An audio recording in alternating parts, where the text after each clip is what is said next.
Hi, my name is Serge Kalinskiy and I'm the co-founder of Camlink, and what we're doing is online speed dating. Online speed dating is a fun and innovative way for people to connect with one another using the latest live streaming technology.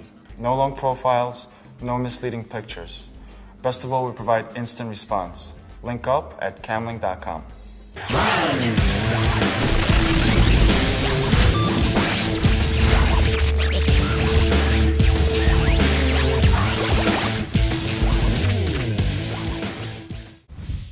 Good morning and welcome to Next New Yorkers. I'm your host, Courtney Nichols, and today we'll be speaking with Serge Kalinskiy, co-founder of Camlink.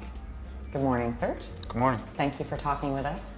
So why don't you tell me quickly a little bit about how you started the business and what about the business model made it interesting to you or you thought it would make a successful business?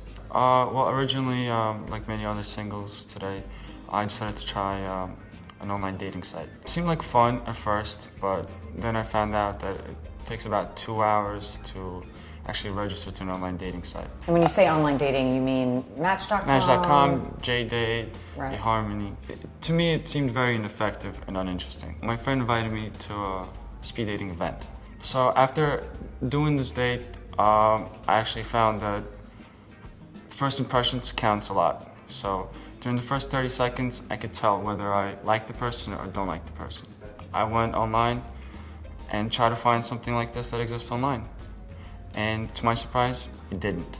What is it? What sort of research did you bring to bear to try and determine that that speed dating online is something the market really wanted?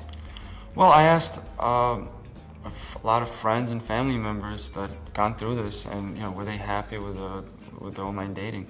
Having done this, they said, well, it's quite uninteresting anymore. We did some research with the companies. We hired a consultant to see if actually, there is a need for this kind of market. What kind of research? What's the research that tells you that there's a market for this? Just in the general online dating field, we see that it's growing, but it could be definitely growing at a higher pace. Right.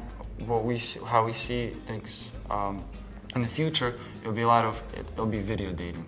It will go into the next phase. Do you not think that the people who are signing up for online dating, one of the concerns they have is understanding who that person is? So I can understand the appeal of being able to see someone on a video basis, but you're still very concerned that you want some more information. You want to know that the person that you're talking to had to go through a registration.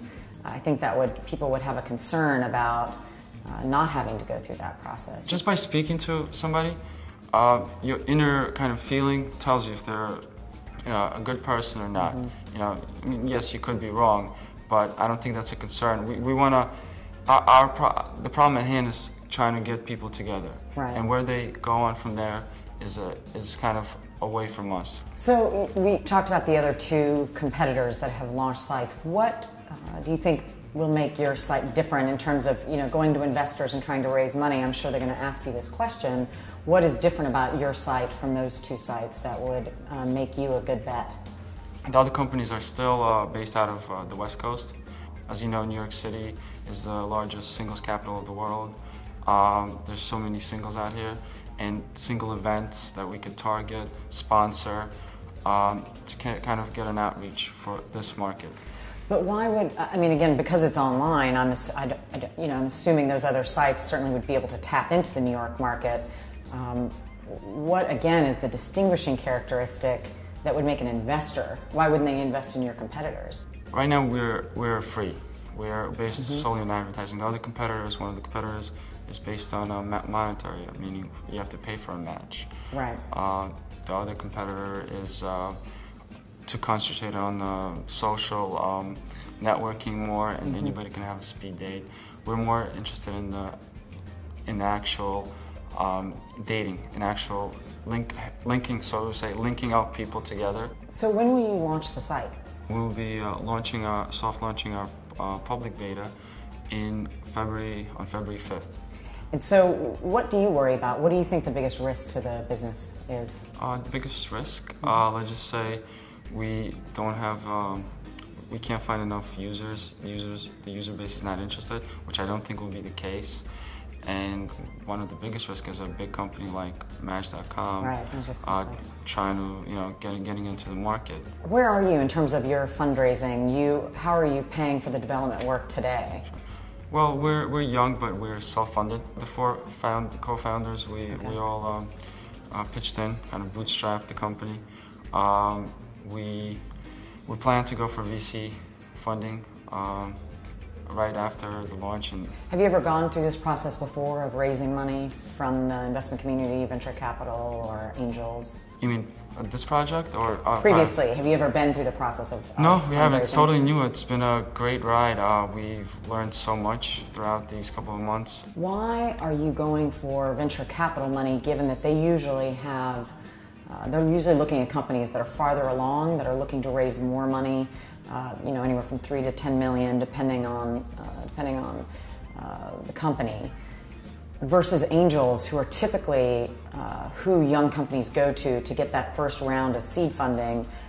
In the angel community now is very, so to say, they take as much as VCs. So they give you less money, but yet they take just as much. We did speak to some of the angels, and we just thought it wasn't for us. So when do you think you'll actually be earning ad revenue? What's the number of users you think you need to reach to then be able to go out to the ad community and sell that space on the videos? Our statistics are, the figures that we've seen, it's about 60,000. And how long do you anticipate it taking for you to get to that number? We actually just recently hired a PR firm in order to help get the word across, reach out to the media and do media relations. We feel that we're fairly confident within the first year we'll get enough users and we'll start generating revenue. And here's what we learned about camlink.com.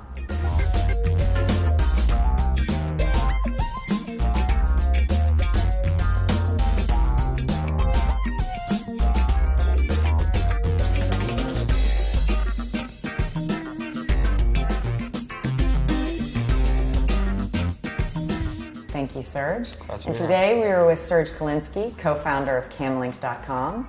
I'm your host, Courtney Nichols, and please check out another episode of Next New Yorkers.